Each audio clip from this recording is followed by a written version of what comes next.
vanu Mwari achakaranyava achava Mwari wavo ivovo vachiva vana vake.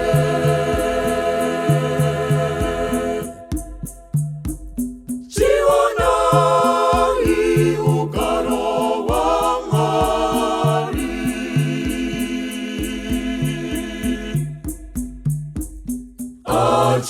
achagara mukati mavanu Mwari achakaranyava achava Mwari wavo ivovo vachiva vana vake.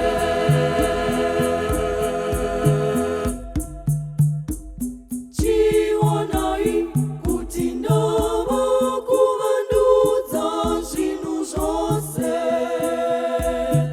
ndava kuvandudza zvinhu zvose,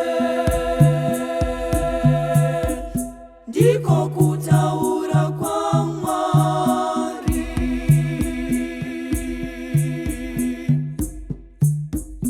Achapukuta misodzi yavo yose, rufu haruchazovapazve,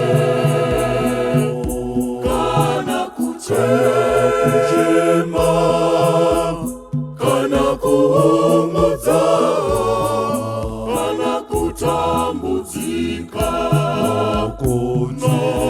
nokuti zvakare zvapfuura.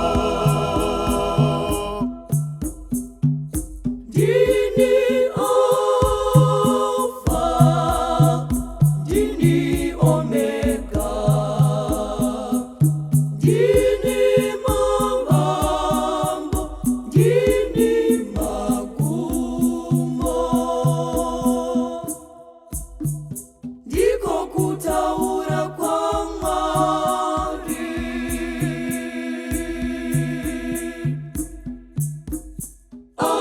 Achapukuta misodzi yavo yose, rufu haruchazovapazve,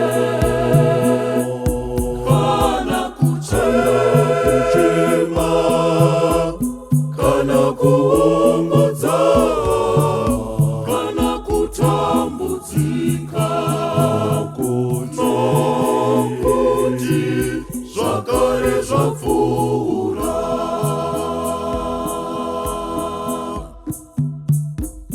Anenge aine nyota ngauye agonwa pachena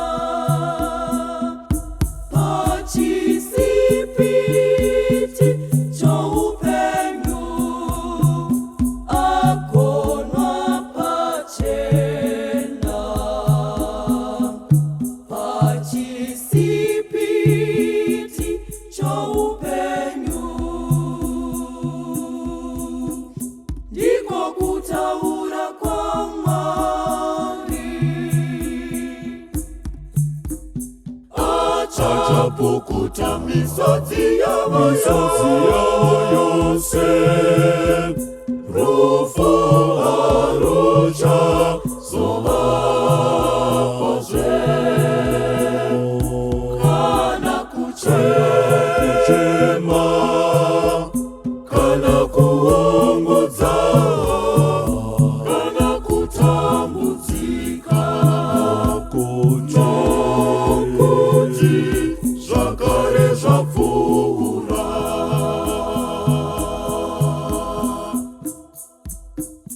Ini ndichava Mwari wavo, naivo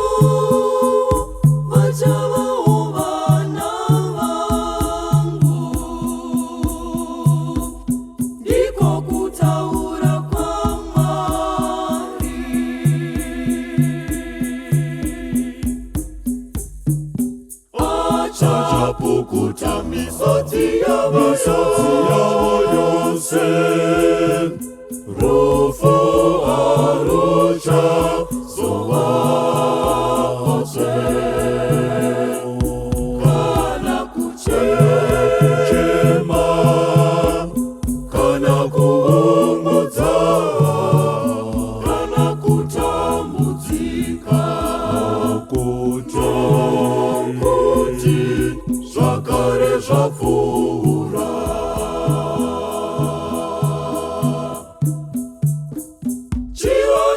chionai ugaro hwaMwari